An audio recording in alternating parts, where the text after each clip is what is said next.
алдын гибридный көліктерді рекламировать етіп бастадық. Ал мынау бисмиллясы IG Grandeur 2017 жылғы 2.4 гибрид эксклюзив спешл комплектациясында полный 360 камера, адаптив круиз контроль, парктроник, дистроник, панорама, бесключевой доступ, датчик мертвых зон, боковые камеры, память сидения, проекциямыз бар. 132 000 пробег, 100 000 нағыз мотормен жүріп өткен, 32 000 км гибрид қозғалтышпен жүріп өткен.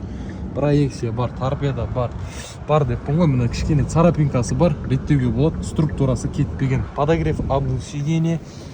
Так, электронные шторки артында, ручной шторки, подогрев сидений, мультимедийное управление, видеорегистратор барлығы бар. В общем, рекомендую. Басталды, гибридный көліктер елге кетіп жатыр корейский. Баршаларыңызға сенімдеріңізге үлкен рахмет. Мынаның расходы деген өте минимальный және ат күші де көп.